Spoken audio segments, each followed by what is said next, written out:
Welcome to the debate. Pensa na última vez que você viu um gráfico num artigo científico, ou, talvez uma manchete de jornal baseada numa nova pesquisa. Aquela estética bem limpa, né? Exatamente. Você provavelmente olhou para aqueles números, para a linguagem formal e pensou, bom, contra fatos não há argumentos. Nós fomos ensinados a confiar nisso. Sim, a gente gosta de coisas visíveis e objetivas. Pois é, mas e se eu te disser que a verdadeira persuasão de um texto não está no dado bruto em si? E se estiver, na verdade, nesse traje invisível de neutralidade que a linguagem veste sobre ele? Nossa, isso levanta uma questão enorme. Levanta. Hoje, nós vamos dissecar a própria essência do discurso científico.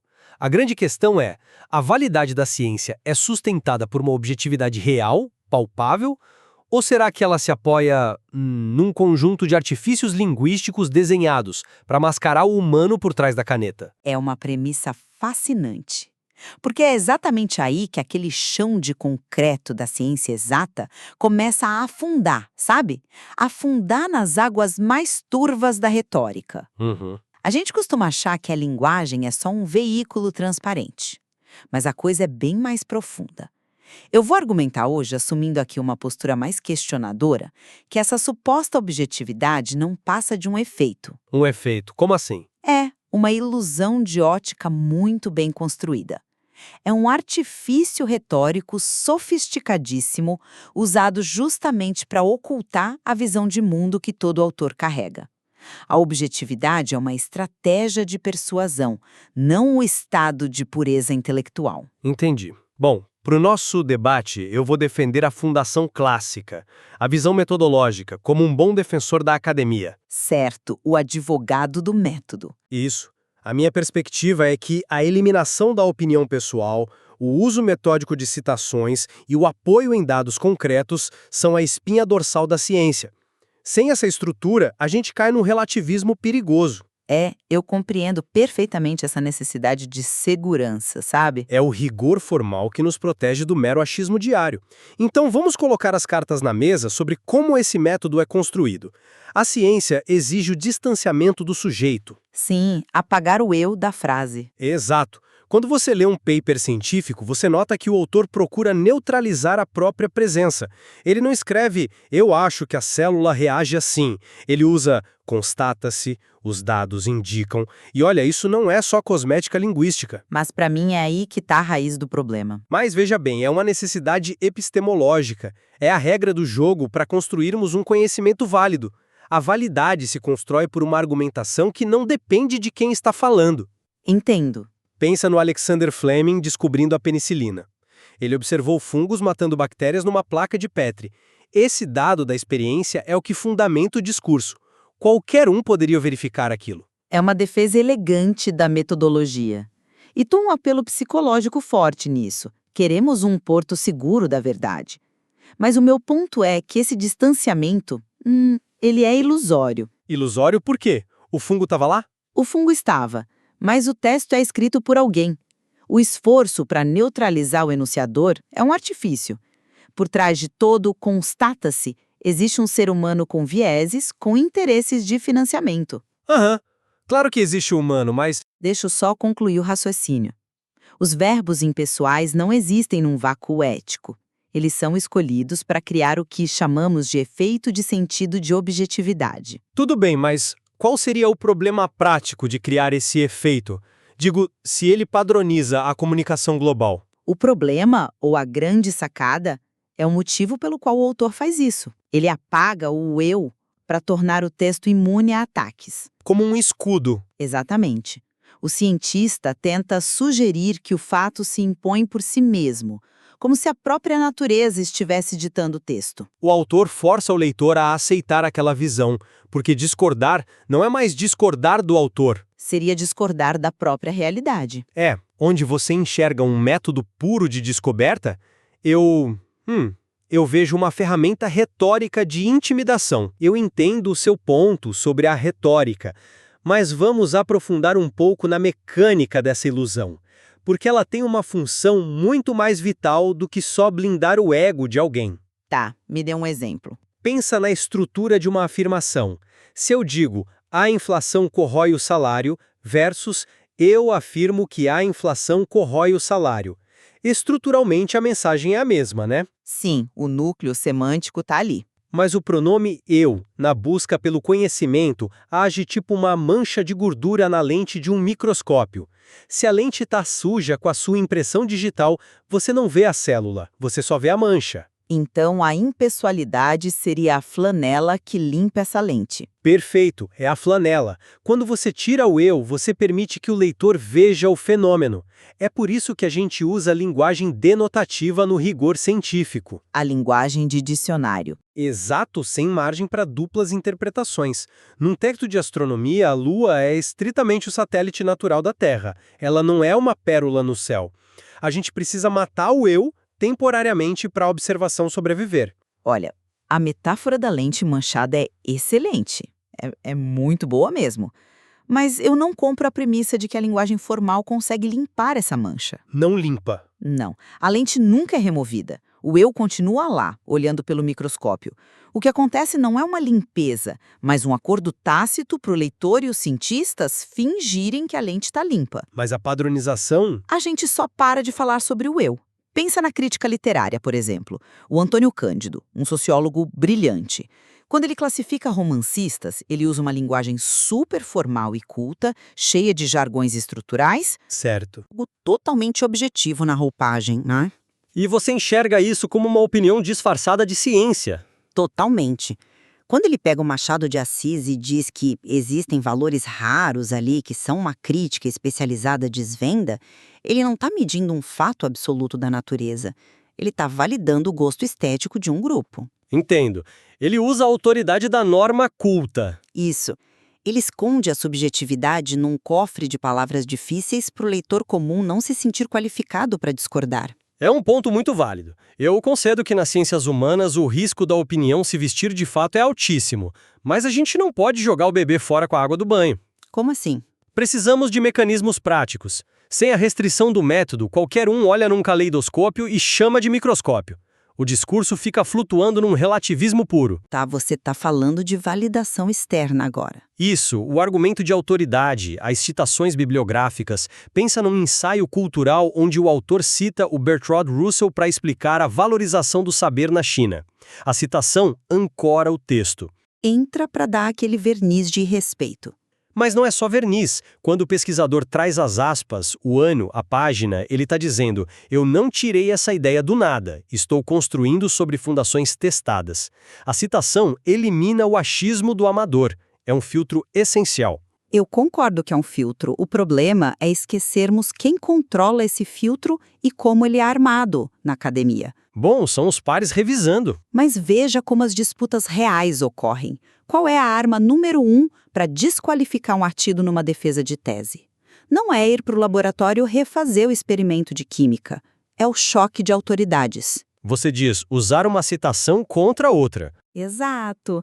A maneira mais letal de destruir um argumento é citar outros autores renomados que dizem o oposto, ou provar que a pessoa tirou a citação de contexto. E o que isso prova? Prova que a citação não é uma garantia matemática de verdade, ela é um escudo. Se a validade do seu argumento depende de quantos generais intelectuais lutam do seu lado, a citação é um jogo de poder institucional. Chamar de jogo de poder é um pouco cínico, não acha? Tem debate real ali. Eu sei que sou cínico, mas olha como a linguagem é plástica. Pensa no uso dos verbos de dizer. Se eu escrevo: o antropólogo Roberto da Mata constata que o espaço brasileiro se divide entre casa e rua. Certo, constata. Com esse verbo, eu estou dizendo ao leitor, isso é um fato inegável. Mas se um crítico quer destruir minha tese, ele reescreve a mesma citação trocando uma palavra.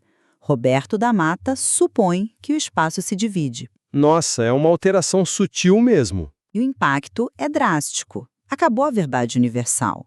Com a palavra supõe, o crítico reduz o trabalho de campo do cara a uma mera especulação.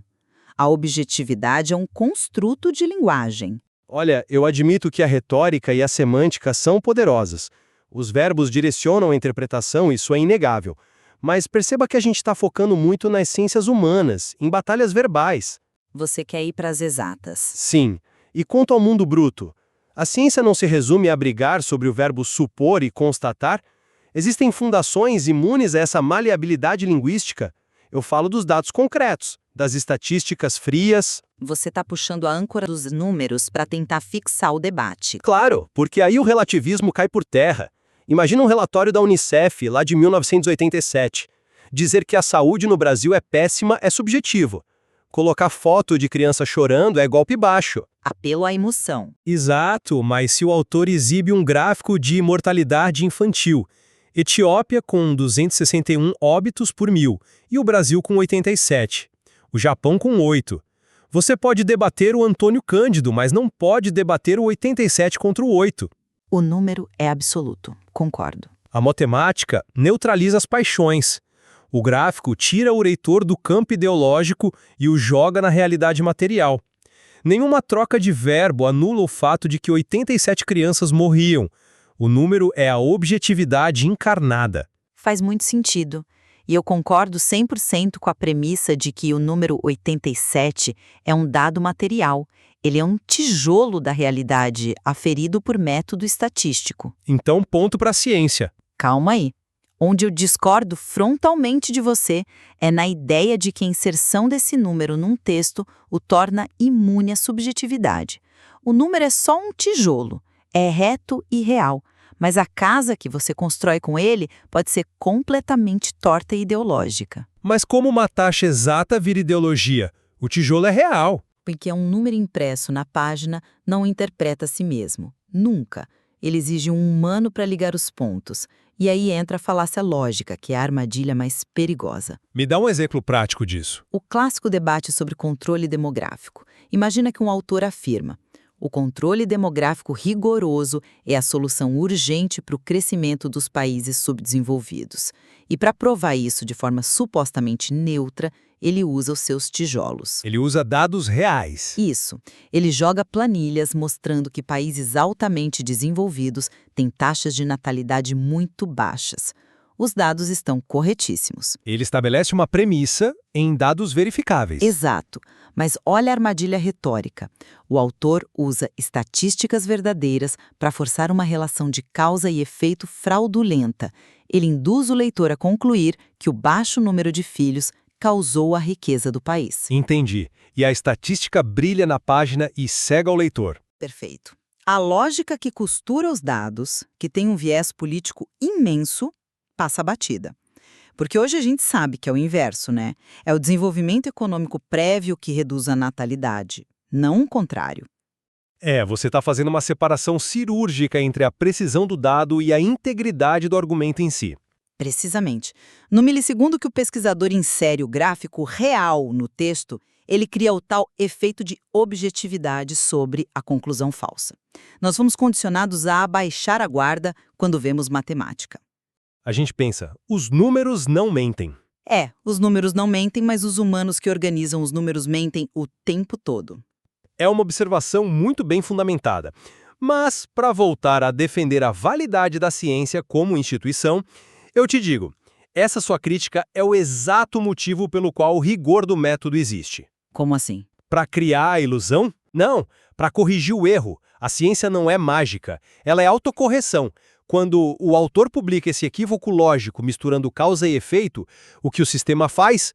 Outro pesquisador, usando o mesmo distanciamento e dados, publica uma refutação comprovando a falácia. Mas para que essa autocorreção aconteça, o outro cientista precisa não estar hipnotizado pelo efeito da linguagem. Ele tem que ser ativo. Sem a menor dúvida. O leitor nunca pode ser passivo. A ciência funciona através desses artifícios.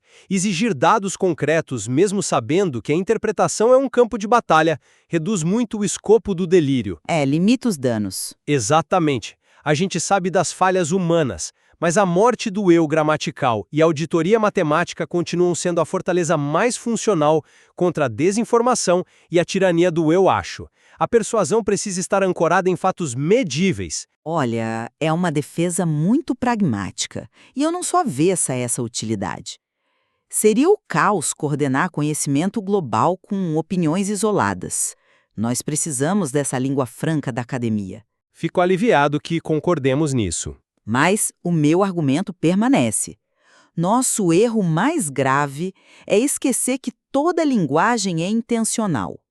A norma culta, o gráfico, higienizam a leitura, mas a linguagem jamais será um espelho perfeito da realidade. Sempre vai ter um grau de refração do observador, né? Inevitavelmente. E quando nós reconhecemos que esse efeito de objetividade é um terno bem cortado que o texto veste para impor respeito, a gente deixa de ser refém da intimidação acadêmica. Você fica vacinado contra as falsas correlações. Exatamente. Mapear os artifícios não desmerece a ciência. Pelo contrário, obriga a ciência a ser mais robusta. Lidar com leitores que não engolem premissas tortas só porque estão embaladas em números exatos. Eu acho que, incrivelmente, nós chegamos a um ponto de convergência notável aqui.